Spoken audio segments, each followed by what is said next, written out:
Hello बच्चों, very good morning and very good afternoon. जब भी आप हमारा ये वीडियो देख रहे हैं तो आज का टॉपिक है हमारा इंडियन एजेंसी। तो इंडियन एजेंसी है क्या, तो इसके बारे में हम थोड़ा सा डिस्कस कर लेते हैं और इसके बारे में कुछ मोटा-मोटा ज्ञान अर्जित कर लेते हैं कि ये क्या काम करती है, किस काम आती है और इनका क्या-क्या काम होता है। तो सबसे पहले आता है हमारे पास ईडी। ईडी एक इंडियन एजेंसी है जिसका नाम और फुल फॉर्म होती है इन्फोर्समेंट डायरेक्टरेट, यानी प्रवर्तन निदेशालय। इसका काम यह होता है कि दरअसल जो होती है सेंटर की होती है और इसमें टैक्स चोरी करने के उद्देश्य से बनाई गई है। जो भी लोग किसी टैक्स चोरी करने की वजह से कोई बड़ी संपत्ति खड़ा कर देते हैं, इस वजह से इस ईडी का निर्माण किया गया, ईडी को बनाया गया। ये उन सारी चीजों पर ध्यान रखती है। और दूसरा होता है सीवीसी। सीवीसी जो होती है इसका फुल फॉर्म होती है सेंट्रल विजिलेंस कमीशन, केंद्रीय सतर्कता आयोग। मतलब ये भी सेंटर की ही एक इंडियन एजेंसी है और इसका जो काम होता है वो अधिकारी, जितने भी हमारे अधिकारी वगैरह होते हैं और कर्मचारी होते हैं उन सबके ऊपर अपनी नजर रखती है कि कौन सा ऐसा अधिकारी है, कौन सा कलेक्टर साहब है या फिर डीएसपी साहब है या एसपी साहब है, वो रिश्वत ले रहा है या नहीं ले रहा है, उन सब का ध्यान इसी का काम होता है सीवीसी का। और सीवीसी को हम दूसरे नाम में सबसे कहते हैं, इसे हम जासूसों का जासूस के नाम से भी जानते हैं सीवीसी को।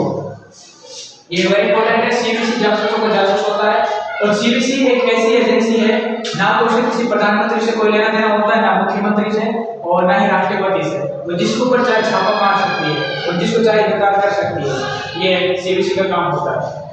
तीसरी हमारी जो एजेंसी है वो है सीबीआई। सीबीआई की जो फुल फॉर्म होती है वो होती है सेंट्रल ब्यूरो ऑफ इन्वेस्टिगेशन, यानी जिसे हम हिंदी में कहते हैं केंद्रीय जांच ब्यूरो। अब देखते हैं कि केंद्रीय जांच ब्यूरो का हमारे भारत देश में क्या इसका कंट्रीब्यूशन होता है और किस तरीके से हमारी गवर्नमेंट की मदद करती है। तो ये जो एजेंसी है एक सेंटर की एजेंसी है, इसको जो लीड करता है हमारे सेंटर जो गवर्नमेंट है दिल्ली का, वो इसको लीड करती है। जैसे ही अब बीजेपी हमारी सरकार है तो बीजेपी का अंडर काम करती है। दूसरा, इसको जो आदेश, इसको जो हुक्म दे सकता है ओनली या तो हाई कोर्ट दे सकती है या सुप्रीम कोर्ट या फिर सेंट्रल गवर्नमेंट। ये किसी भी स्टेट गवर्नमेंट के अंदर काम नहीं करती है। मान लो कि कोई हमारा क्राइम राजस्थान के अंदर हो जाता है या फिर हरियाणा के अंदर हो जाता है तो हरियाणा का जो मुख्यमंत्री है चीफ मिनिस्टर साहब, इसको बिल्कुल भी हुक्म नहीं दे सकता है कि आपको यहाँ पर क्राइम रोकना है। इसको हुक्म देने का सिर्फ 3 लोगों के पास है, एक तो हाई कोर्ट के पास है और दूसरा सुप्रीम कोर्ट के पास है और तीसरा सेंट्रल गवर्नमेंट के पास है।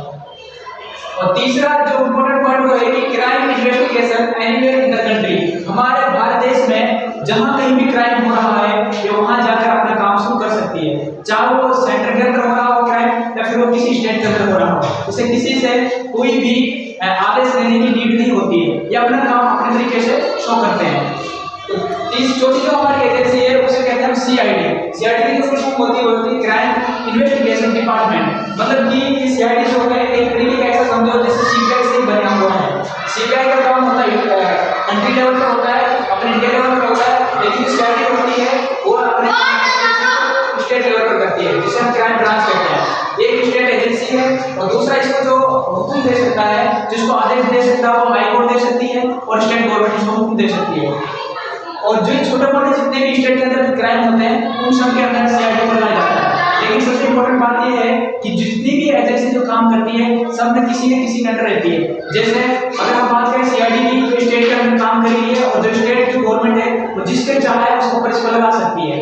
अब कई बार क्या होता है कि अगर कोई मंत्री या फंस जाता है तो स्टेट की गवर्नमेंट नहीं चाहती कि अपने मंत्री को इससे निकाले, इसलिए वो अपने सीबीआई को उसको ऊपर नहीं लगाती है या फिर सीआईडी को उसको ऊपर नहीं लगाती है। तो दूसरे जो विपक्षी जो लोग होते हैं उनको ऊपर ही इनको थोप दिया जाता है। इसका काम होता है इससे लोग नेगेटिव फायदा उठाते हैं।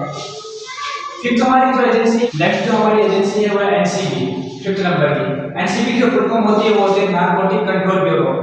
ये जो ड्रग्स वगैरह जो होते हैं उन सबको कंट्रोल करने का काम ही करती है। जितने भी मादक पदार्थ आते हैं उन सब के अंदर ड्रग्स की क्या क्वांटिटी मिलाई गई है सब के सब एनसीबी के अंदर काम करता है। अभी आपने देखा होगा कि शाहरुख खान के लड़के आर्यन खान का एक मुद्दा चला था ड्रग्स के मामले में, जिसको समीर खड़े साहब उसको लीड कर रहे थे, वो इसी के था, वो एनसीबी के अंदर काम करता है।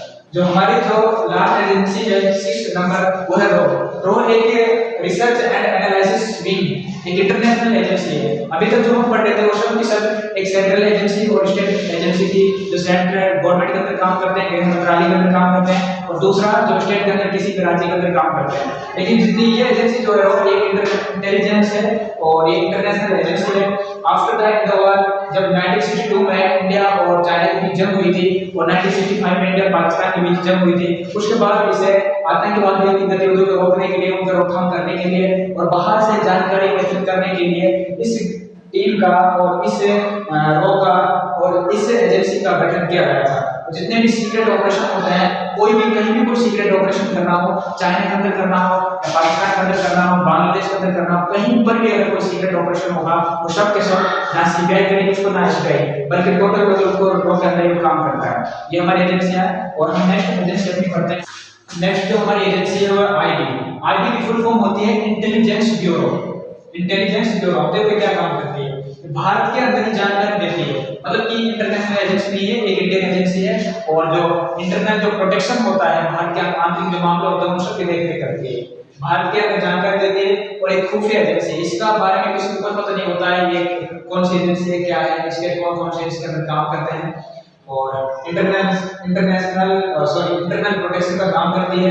जैसे कि अगर भारत देश के अंदर कोई बम ब्लास्ट कर रहा है तो कहां पर हो रहा है, क्या क्या उसके लिए तैयार की जा रही है, कौन आ रहा है, कहां से आ रहा है, उन सब का रखरखाव ये सब करती है, आईबी करती है। बम ब्लास्ट होने की संभावना कहां पर है, उन सब पर अपनी नजर रखती है। लास्ट जो हमारी वो है एनआईए, इसको हम कहते हैं नेशनल इन्वेस्टिगेशन एजेंसी, राष्ट्रीय अन्वेषण अभिकरण।